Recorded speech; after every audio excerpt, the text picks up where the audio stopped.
গত ২৫ বছরে ক্ষেত মজুর দরদি সরকার রাজ্যের কৃষকদের ক্ষেত থেকে রাস্তায় নিয়ে এসেছিল মিছিলের লাইন লম্বা করার জন্য। আর দেশের বিভিন্ন সরকার কৃষকদের নানা প্রতিশ্রুতি দিলেও প্রকৃতপক্ষে কৃষকদের স্বার্থে কাজ করেনি। একমাত্র নরেন্দ্র মোদী সরকার কৃষকদের জন্য স্থায়ী উপার্জনের ব্যবস্থা করল।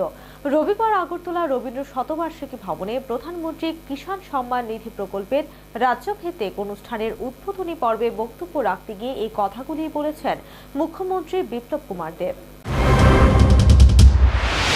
আনুষ্ঠানিকভাবে দেশব্যাপী কৃষকদের অ্যাকাউন্টে প্রধানমন্ত্রী কিষাণ সম্মান নিধি প্রকল্পের প্রথম কিস্তির টাকা অ্যাকাউন্টে জমা পড়ার কাজ শুরু হলো। রবিবার সারা দেশের সাথে রাজ্যেও তার আনুষ্ঠানিক সূচনা হলো।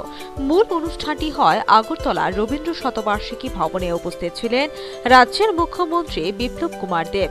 বক্তব্য রাখতে গিয়ে মুখ্যমন্ত্রী বলেন, বিভিন্ন কেন্দ্রীয় সরকার কিংবা রাজ্য সরকার পূর্বে কৃষকদের নানা প্রতিশ্রুতি দিত, কিন্তু তাদের স্বার্থে তেমনভাবে কাজ করে। কিন্তু নরেন্দ্র মোদী সরকার কৃষকদের এই যোজনার মাধ্যমে একটা নিশ্চিত অর্থ উপার্জনের ব্যবস্থা করল। তাছাড়া রাজ্যের বামফ্রন্ট সরকার কৃষকদের ক্ষেত থেকে রাস্তায় নিয়ে এসেছিল মিছিলের লাইন লম্বা করার জন্য। কোন প্রধানমন্ত্রী কৃষকদের জন্য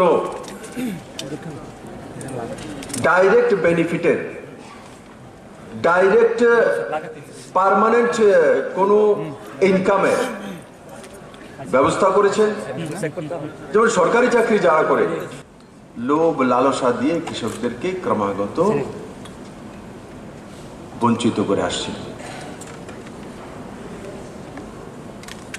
আর আমার রাজ্যে, এ রাজ্যে তো ক্ষেত মজুরের সরকার ছিল ক্রমাগত, কিন্তু ক্ষেত মজুর খেতে ছিল না, ক্ষেত মজুরকে রাস্তায় নামিয়ে দিয়েছিল আন্দোলনে।